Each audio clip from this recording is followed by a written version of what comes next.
Lapangan hijau itu adalah tempatnya bernaung. Toby, remaja berusia 15 tahun, dengan mata berbinar-binar penuh semangat, hidup untuk permainan sepak bola yang indah. Sepak bola lebih dari sekadar olahraga baginya. Itu adalah pelarian, teman setia, mimpi yang ia simpan di hatinya.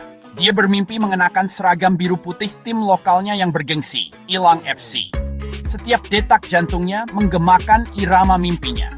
Toby menghabiskan waktu berjam-jam untuk menyempurnakan gerakan kakinya. Bola sepaknya yang usang adalah satu-satunya sahabatnya. Bola itu sepertinya memiliki ambisi yang sama, selalu kembali ke kakinya dengan patuh setelah setiap tendangan yang kuat. Dia berlatih dengan fokus yang tak tergoyahkan. Tekadnya didorong oleh sorakan penonton khayalan di kepalanya. Dinding kamar tidurnya adalah bukti kecintaannya pada permainan ini.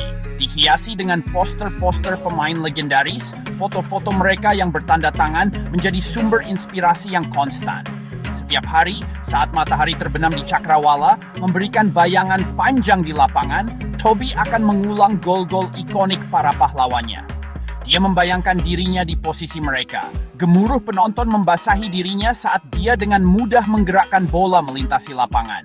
Dia sangat ingin merasakan sensasi kemenangan, kebersamaan rekan satu timnya, kegembiraan murni dalam mewujudkan mimpinya. Lapangan lokal dengan rumput usang dan tiang gawang berkarat berubah menjadi stadion megah di bawah sinar bulan di matanya. Toby tenggelam dalam dunianya. Dunia di mana dia adalah bintangnya.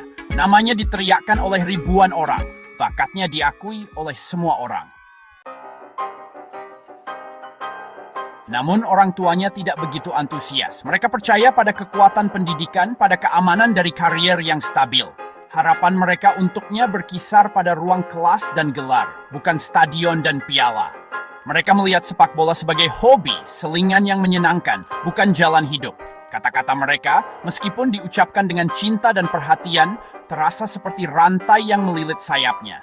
Mereka mendesaknya untuk fokus pada studinya, untuk memilih profesi yang terhormat, untuk bersikap realistis.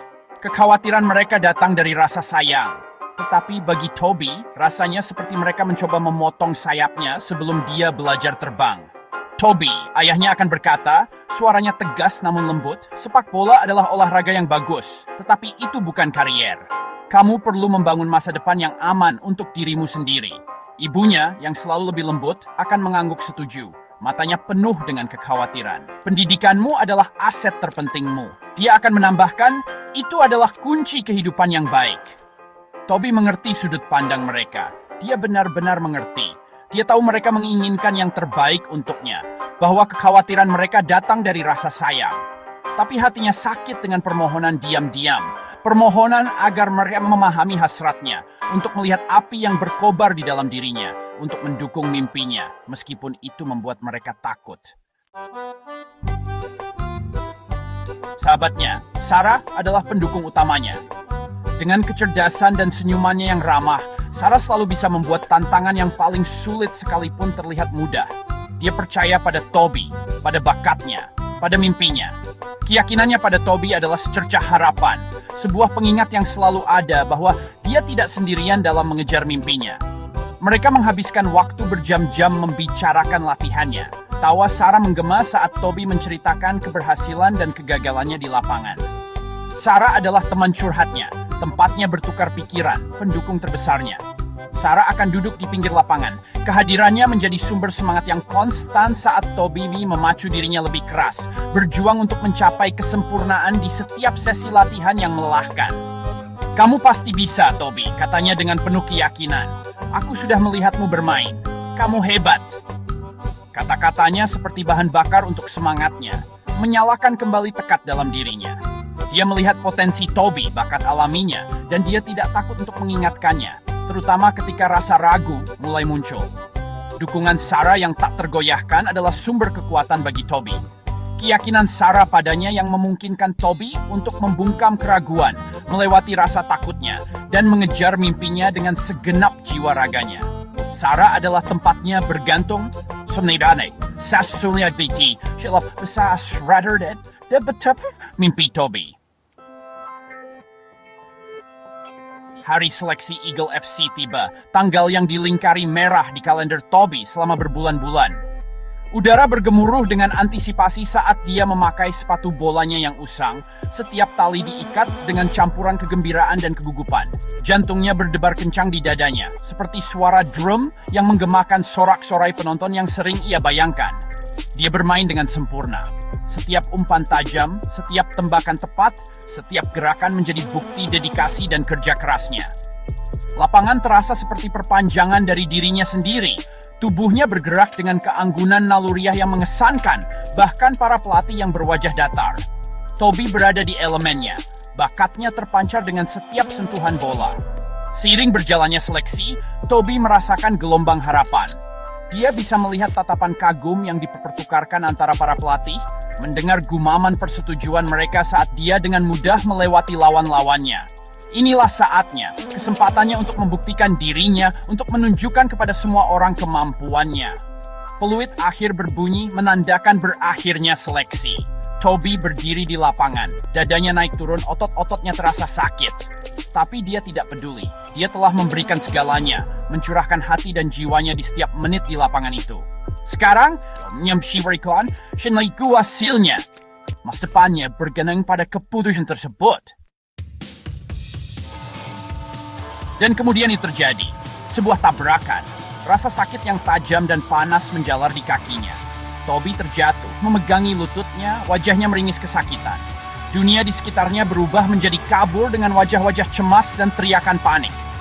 Rasa sakitnya tak tertahankan, denyutan dan tanpa henti yang sepertinya mengkonsumsinya dari dalam keluar. Saat dia terbaring di lapangan, rasa takut yang dingin merayap masuk lebih melumpuhkan daripada rasa sakit itu sendiri. Dia tahu jauh di lubuk hatinya bahwa ada sesuatu yang sangat salah.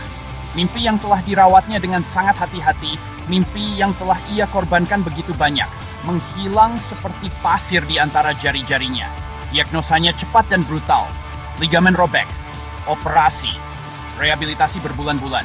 Mimpinya hancur berkeping-keping, setiap pecahannya adalah pengingat yang menyakitkan tentang apa yang bisa terjadi. Kata-kata dokter bergema di telinganya, setiap suku katanya seperti palu yang memukul harapannya yang sudah rapuh. Perjalanan pulang dengan mobil terasa kabur. Toby duduk di kursi belakang, kakinya disangga. Bisikan cemas orang tuanya terdengar samar. Dia merasa mati rasa, terlepas. Seolah-olah cedera itu tidak hanya mematahkan tubuhnya, tetapi juga memutuskan sesuatu yang vital di dalam dirinya. Mimpinya, yang dulu begitu dekat, kini tampak seperti fantasi yang jauh dan mustahil. Hari-hari berikutnya adalah hari-hari terkelam dalam hidup Toby. Anak laki-laki yang bersemangat dan penuh energi yang hidup untuk serunya permainan telah hilang, digantikan oleh bayangan dirinya yang dulu. Poster-poster di dinding kamarnya yang dulu menjadi sumber inspirasi, sekarang mengejeknya dengan mimpi-mimpi yang tak terjangkau. Bola sepaknya yang usang tergeletak terlupakan di sudut, sebuah pengingat yang menyakitkan akan masa depan yang tak akan pernah terjadi. Sarah sering berkunjung, sikapnya yang ceria sangat kontras dengan kesuraman yang menyelimuti dunia Toby.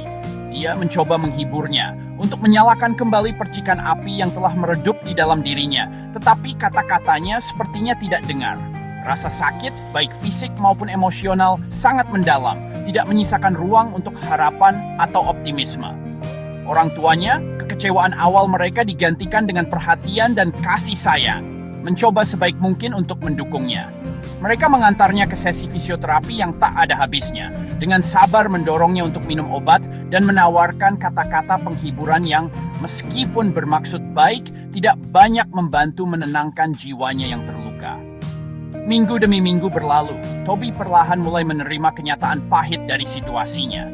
Jalan menuju pemulihan panjang dan sulit, penuh dengan kemunduran dan frustrasi. Tetapi di suatu tempat di sepanjang jalan, di tengah rasa sakit dan kekecewaan, secercah ketahanan mulai muncul dalam dirinya.